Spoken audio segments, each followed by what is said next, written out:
Hi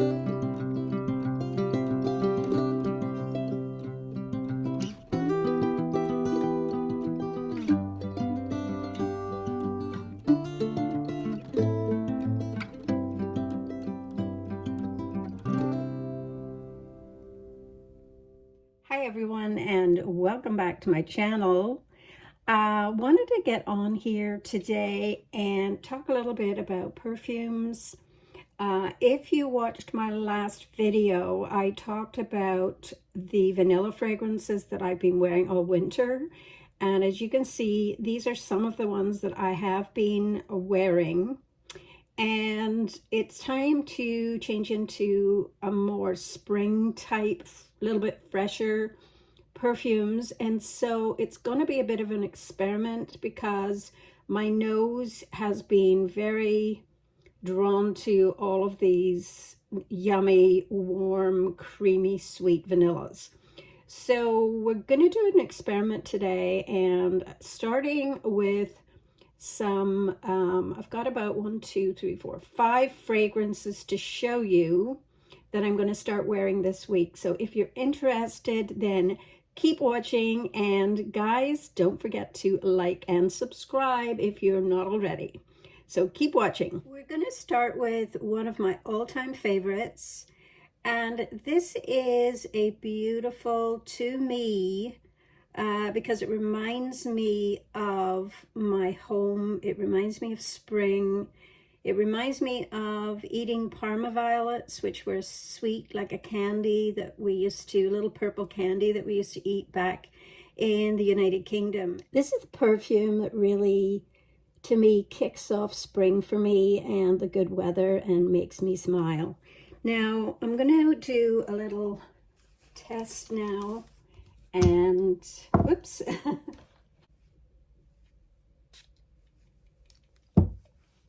Yeah, yes, this, gosh, it opens with violets. There is no mistaking that this is a violet fragrance. It opens with a blast of violet. This is, by the way, this is the EDT. I have the EDP as well. And this one's just a little bit fresher, I think, for springtime. Doesn't last quite as long as the EDP, but I like it because it's fresher, and it reminds me more of the candy. And it's got more, although I don't think there's vanilla in it, it has a vanilla kind of vibe to it. It has berries, like red berries. It has bergamot, which keeps bergamot and lemon, which is, you know, very fresh, makes your mouth water. And then the florals are orange blossom, iris, and then it has a sandalwood and musk. So I guess you're probably getting that vanilla from that blend of sandalwood and musk. It lasts on me the average of about 6-7 hours. And it's lovely. You can wear it into the summer, although I find in the high heat, it's just a little bit too cloying. But definitely this is one that you can wear in the spring and, you know, the cooler days of summer. This was a vintage bottle that I found a couple of years ago, and I have been using it. And yeah, it's going to be interesting and see how this does on me since my nose kind of went weird. So you got to go watch the video of me talking about vanilla to find out what I'm talking about. But yeah, this is one that I'm definitely going to be wearing this week because it's Easter. It reminds me of spring. It reminds me of Easter and bunnies and candy and childhood. It's just fabulous. So that one is on the list to wear probably starting today. So Haute Couture by Givenchy. This is in the original bottle. It's the EDT. The EDP is much stronger and has a little bit more of pepper in it. It's a little bit more spicy. This one's a little more fruity and fresh and sweeter. It lasts all day, though. It lasts just as long as the EDP. I cannot say it doesn't, because it absolutely does. I've tested out both of them. This is a perfect introduction. I'm just checking to see if it's taping. This is a perfect introduction to spring, in my opinion, just like this one is. Our Couture opens with bergamot, lemon, and then a blast of raspberry, a little bit of pepper, strawberry. There's supposed to be a big strawberry in this one because this is the EDT. Then the floral in it is magnolia, rose, tuberose, and then it dries down to vetiver, amber, and musk. I'm excited for these this coming spring. All right, guys. So yeah, it never disappoints. Although it opens with a bergamot and lemon, I get the raspberry right away. I get the raspberry, I get a hint of pepper. I don't smell strawberry. It could be in there. This is not for everyone. I know a lot of people who have decluttered this fragrance because it does have a distinct smell of, it's very smoky, it's very ashy, and I'm not sure where that cigarette ash comes from. It doesn't smell like a cigarette, like a smoking cigarette. It just smells like an ash that's, you know, in the ashtray, but not stale, but smoky, if that makes sense. I know it's really hard to describe this fragrance. It just works for some reason. I don't know how it works, but it's captivating. It's fresh, it's fruity, it's floral, it's sweet, and it has a smoky, like almost like a dustiness to it, like a grandma's attic. I've always related it to a smoky grandma's attic with a dusting of sweet powdered sugar. So that one is on my list to wear this week. Also, C by Giorgio Armani. Now, this is my second bottle of C, and when I bought the second bottle, I went through the first bottle. It was 30 ml. I went through it really quickly, and I loved it so much right to the last drop, and then I went and bought another bottle, and this one smelled different. So I thought, well, you know what? I'm going to give it a chance. I'm going to let it macerate for a while because maybe it was just freshly made. The other one I'd had for a while. After I let it sit for a few months, and then I was going to declutter it, and then I went back to it again. It opens up with a chypre fruity floral. So that's exactly what it is. Now, it has a bit of a sharpness when you first spray it. The sharpness definitely dies down after about maybe 10 or 15 minutes. So it can be a little bit off-putting at first. It's not everyone that likes the original C. And it has a May rose, freesia, vanilla, patchouli, and a woody ambrox in the dry down.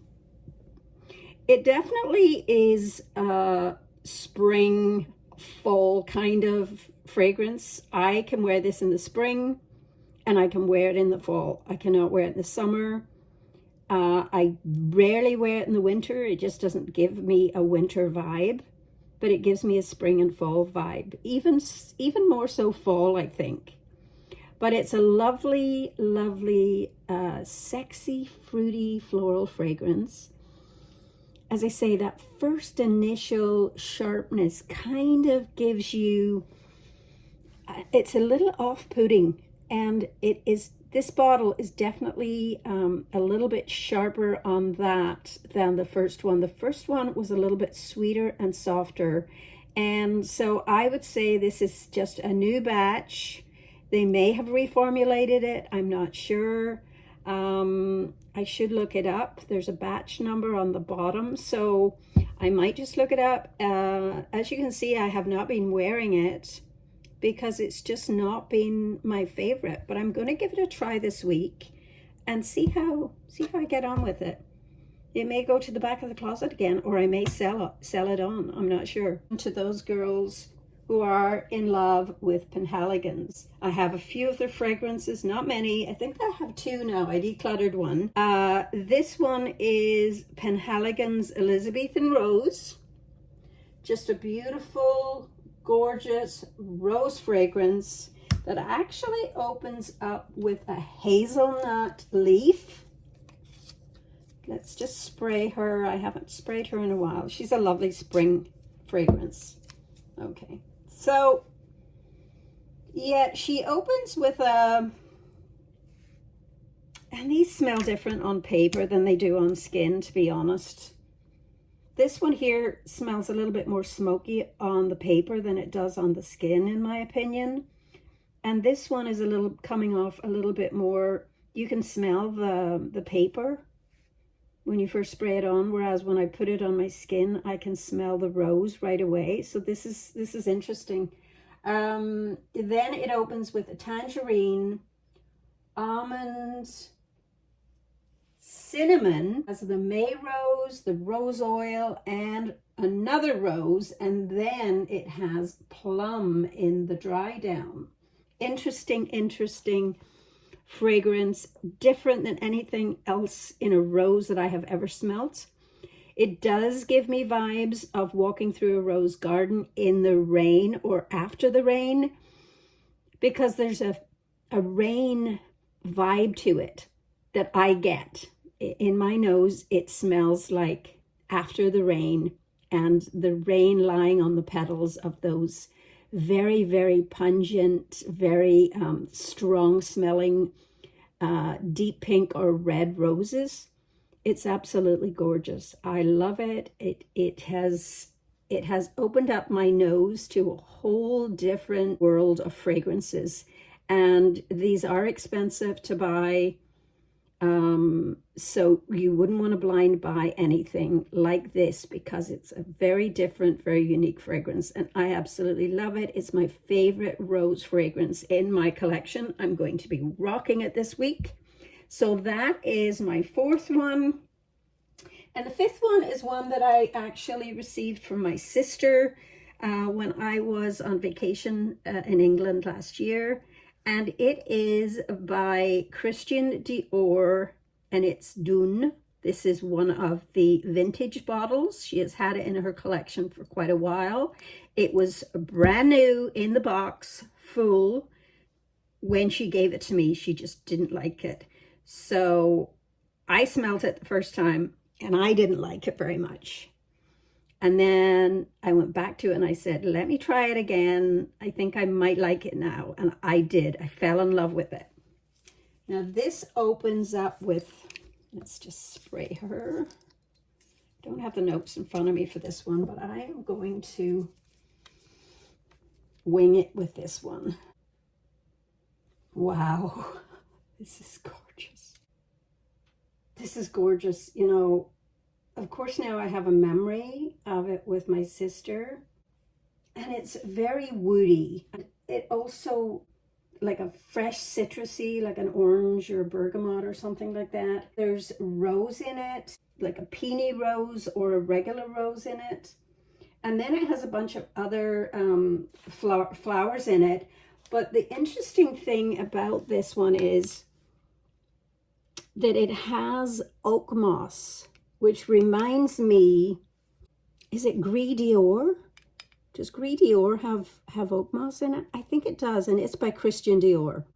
Also another one that has oak moss in it. I absolutely love that oak moss. There's certain oak mosses, and Christian Dior do them very well. Also, there's one by Creed, and it's the one that my husband loves, and it has oak moss in it. And it's Creed Aventus. And there's a vibe of Creed Aventus in this fragrance, only this is leaning a little bit more feminine. And then it dries, then it has a vanilla dry down. But this is a very unique fragrance. Christian Dior do such gorgeous fragrances. I'm going to put this one on my skin because I might just wear this today. I was going to wear this one today, but I think I'm going to wear this one. This one's very interesting. And as I say, this is a vintage. Oh, yeah. Okay, I put it on my skin. What a difference to on paper. Forget paper. Paper just does not work.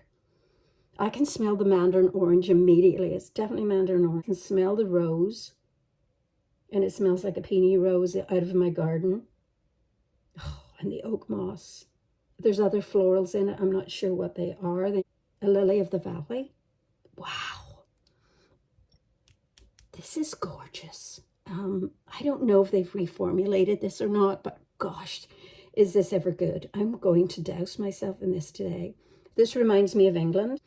So as this one dries down even more, it becomes very creamy and vanilla.